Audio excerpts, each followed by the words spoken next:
अस्सलाम वालेकुम कैंसेरियंस, मैं हारिस अज़मी प्रोफेशनल एस्ट्रोलॉजर आपकी खिदमत में हाजिर हूँ इस हफ्ते की अहम खबरें लेकर। एस्ट्रोलॉजिकली कैंसेरियन ये हफ़्ता आपके लिए बड़ी बड़ी तब्दीलियों की वजह बनेगा।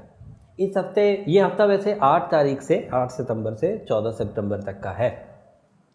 8, 9, 10, 11, 12 सितंबर तक सिचुएशन पिछले हफ्ते की तरह ही चलती रहेगी। जो पिछले हफ्ते में कंजंक्शन ऑफ स्टार्स आपको मिला हुआ था, जिसमें मरकरी, मार्स, वीनस एंड सन एक ही जगह जमा थे आपके यहाँ थर्ड हाउस में, वो इस हफ्ते टूट जाएगा। लेकिन वो टूटेगा 14 सितंबर को और उससे पहले फुल मून होगा। Full moon is a event. Solar system में new moon and full moon एक इवेंट होता है। इस इवेंट का ताल्लुक आपके जायचे में, आपके स्टार में 9वें घर से रिलेटेड है। अगर आप ये समझ लें कि 9वां घर किस चीज़ का है, तो चांद वहाँ पर 13 तारीख से 15 तारीख की सुबह तक, सहर तक आपको सपोर्ट करेगा पॉजिटिवली। 9वां घर मजहबी जोश और जज्बे का है। 9वां घर औलाद की मोहब्बत और औलाद की फर्माबरदारी माँ बाप के लिए इसका है। तालीमी काबिलियत को बढ़ाने का है, मिशन फुलनेस का है, बामकसद डिसीजंस का है, हायर एजुकेशन का है। वहाँ पर जब पूरा चांद 9वें घर में आपको 2.25 दिन तक के लिए सपोर्ट करेगा, तो आप इन चारों शोबों में, तालीम में, औलाद से रिलेटेड फ़ैसलों में, मजहबी जोश और जज्बे में ख़ास तक़वियत महसूस करेंगे। ये तो 9th हाउस की डेफिनेशन होगी कि चांद वहाँ क्या करेगा। चांद वैसे भी जब पूरा होता है तो फोर्स ऑफ लाइफ देता है। इंसान अपने उन इरादों को मजबूत और तवाना महसूस करता है जिन इरादों में रूटीन की वजह से सिकनेस सी प्रोड्यूस हो गई होती है, जिसको वो फील करता है उकताहट की सूरत में और राह फरार इख्तियार करने की कोशिश करता है। चांद जब भी पूरा होता है वो उस उकताहट को दूर कर देता है और आप दोबारा लाइफ में इन हो जाते हैं। सिर्फ लाइफ में इन इनफरादी तौर पर नहीं होते, आप रिश्तों की कदर करने लगते हैं, एहसास ज़िम्मेदारी पैदा होने लगता है, आपके अंदर प्लेजर लेवल बढ़ जाता है, दिलचस्पी के अमूर इंक्रीज़ होते हैं। ये सब 9वें घर में चांद आपको 13, 14 और 15 की सुबह तक देगा। ये एक इवेंट हो गया और आपका रूलिंग प्लैनेट भी है, तो आपके लिए सिर्फ ये इमोशनल डेवलपमेंट की वजह नहीं बनेगा फुल मून, क्योंकि आपका रूलिंग है तो ये आपकी नेचर को भी ट्यून करेगा, मैच्योर करेगा, ट्यून करेगा, डेवलप करेगा, ग्रूम करेगा। लेकिन जो 14 तारीख को 2 स्टार्स अपना घर बदलने वाले हैं, उनकी जो इन्फॉर्मेशन है वो ज़रा वास है। वो कई कैंसेरियन को, कई तरह के कैंसेरियंस को फ़ायदा देगी। पहले वो तब्दीली बयान करता हूँ। 14 तारीख को वीनस और मरकरी आपके यहाँ तीसरे घर से निकलकर 4th हाउस में दाखिल हो जाएंगे। तीसरे घर से निकलने से ही एक एडवांटेज मिलेगा। वो एडवांटेज सब कैंसेरियन के लिए नहीं था, लेकिन बहरहाल उनमें से कुछ कैंसेरियन उस एडवांटेज को ज़रूर लेंगे। वो एडवांटेज था कि वीनस जो सूरज के करीब होने की वजह से कम्बस्ट था, सब कैंसेरियन के लिए नहीं, कुछ कैंसेरियन के लिए, वो कम्बस्ट सिचुएशन टूट जाएगी। दूसरा, इस वीनस और मरकरी के घर बदलने से क्या होगा कि मजमुअल कवाकिब, कंजंक्शन ऑफ स्टार भी टूट जाएगी। 2 सितारे तीसरे ही घर में रह जाएंगे, Mars and Sun, and Venus और मरकरी अगले हाउस में चले जाएंगे। मार्स एंड सन जो 3rd हाउस में है वो बहुत प्रोडक्टिव नहीं है। मार्स तो बिल्कुल प्रोडक्टिव नहीं था, बट सूरज के साथ होने की वजह से वो कुछ प्रोडक्टिव है, कुछ फ़ायदा देगा, तवानाई देगा, अजीज़ व अकारब की तरफ आपका रुझान बढ़ेगा। जबकि अगर मार्स अकेला होता तो वो वहाँ पर नेगेटिव होता है और आप अजीज़ व अकारब से कंप्लेन करते हुए नज़र आते। लेकिन अब मार्स भी उसी जगह रहेगा, सन भी उसी जगह रहेगा, तो कंप्लेन लेवल डाउन हो जाएगा।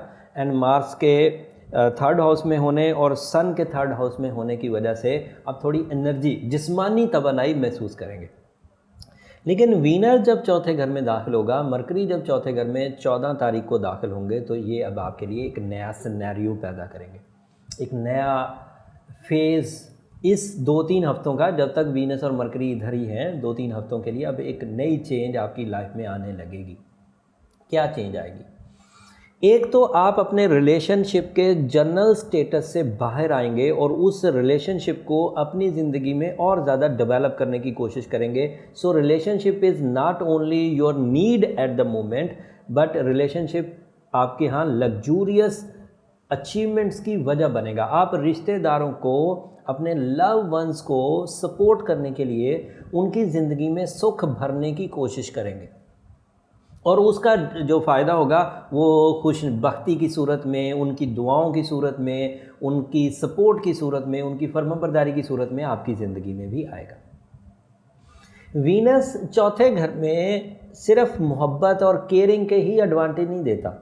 हर कैंसेरियन को जो आइडिया लेवल है, जो उसके ज़हनी डिस्कवरीज़ हैं, वो जो चीज़ों को फाइंड आउट करता है, जो चीज़ों की रिसर्च करता है, उसमें जो आर्ट का एक तनाजुर चाहिए होता है, आर्ट की जो एबिलिटी चाहिए होती है, वो इसी वीनस से चौथे घर में मिलेगी। तो आपके आइडियाज़ लग्जूरियस होंगे और इजी होंगे, और उस लग्जरी को आप बहुत आसानी से अपनी ज़िंदगी में हासिल कर पाएंगे। बात यहाँ भी ख़त्म नहीं हुई, यहाँ सब कुछ बातें अभी दिल की हो रही हैं, जज्बात की हो रही। जबकि मरकरी जब 4th हाउस में होगा तो हर चीज़ को मेरिट पर करेंगे, पूरी रिसर्च के साथ, ज़हनी काबिलियत के साथ। फिर ज़हनी काबिलियत, research work, management, micro management, IQ level, जहानत, ये तो सब इस्तेमाल होकर आपने डिसीजन ले ही लिया। फिर उस डिसीजन को आप बहुत हाई लेवल पर ले जाएंगे इन दोनों सितारों की कम्बिनेशन से। वीनस अकेला कुछ नहीं, मरकरी अकेला बहुत बड़ा नहीं, बट दोनों के मिल जाने से वो एक बहुत बड़ी सिचुएशन पैदा होगी जो लाइफ में काफ़ी सहूलत पैदा करेगी। जो अभी अभी चीज़ों को ज़िंदगी में समझना शुरू हुए हैं, ज़रा टीनेजर हैं, वो रिश्तों को बहुत अच्छे तरीके से समझ पाएंगे, हालात को बहुत अच्छे तरीके से समझ पाएंगे। स्टूडेंट्स के लिए मरकरी के एडवांटेजेस बहुत हाई लेवल के हैं, फैमिलीज़ के लिए एक दूसरे की मोहब्बत बहुत हाई लेवल की है। तो ये शॉर्ट टर्म स्टार आपकी ज़िंदगी में अच्छा खासा निखार भरने वाले हैं, और आगाज़ इस हफ्ते 14 तारीख से हो जाएगा। एक दो बल्कि लॉन्ग टर्म स्टार्स भी हैं, एक है आपका जुपिटर आपके 6th हाउस में, और एक है आपका सैटर्न आपके 7th हाउस में। ये लॉन्ग टर्म है, साल पर मबनी है।